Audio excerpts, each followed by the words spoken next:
గురుగారు, వాస్తుశాస్త్రం ప్రకారం ఇంట్లో బ్రహ్మస్థానానికి చాలా ప్రాధాన్యత ఉంది అని అంటారు. బ్రహ్మస్థానం అంటే ఏమిటి? ఇంటిలో శంకువు ఏర్పాటు చేసేటటువంటి చోటు బ్రహ్మస్థానం. ఇంటిని నవథా విభజ్య 9గా విభజించి పునః నవథా విభజ్య మరి 9 విధాలుగా విభజించినప్పుడు ఆ ఇంటి మండలంలో వాస్తు పురుషుడు బోర్లా వీపు పైకి కనిపించే విధంగా కాళ్ళు ముడుచుకొని పరుండినటువంటి చిత్రాన్ని మనం గమనించవచ్చు.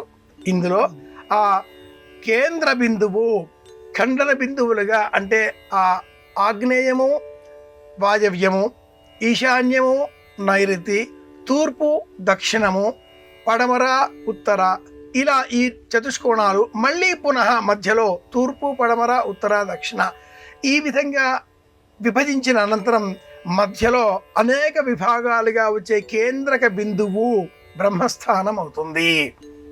ఈ బ్రహ్మస్థానం పైన ద్వారం పెట్టకూడదు, గోడలు నిర్మించకూడదు.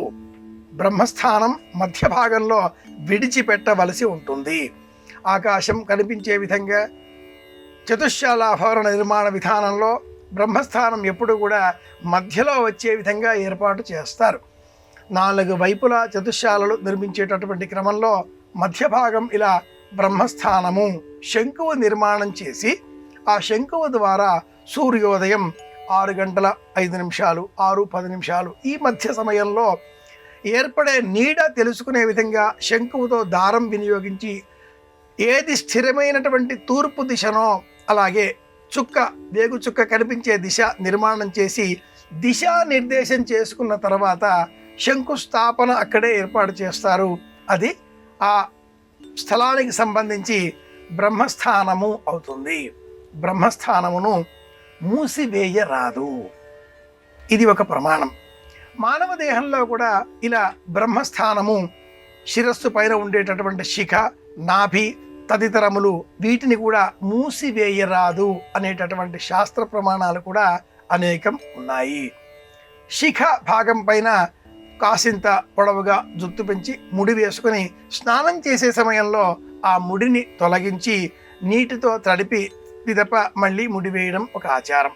దేహానికి బ్రహ్మస్థానము నాభి శిఖ, ఇంటికి బ్రహ్మస్థానము మధ్యలో ఉండేటటువంటి భాగము. కేంద్ర బిందువులుగా కేంద్రకములుగా గరిమనాభి స్థానాలుగా చెప్పేటటువంటి ఈ కేంద్రాలన్నీ కూడా శక్తి కేంద్రాలు, అయస్కాంత క్షేత్రాలు. విశ్వమంతా ఆవరించి ఉన్నటువంటి వెలుగు కిరణాలను ఈ కేంద్రాల ద్వారా దేహం గృహం స్వీకరించి శక్తిమయం అవుతాయి. అందుకే ఇల్లు శక్తిమయం, దేహం కూడా శక్తిమయమే.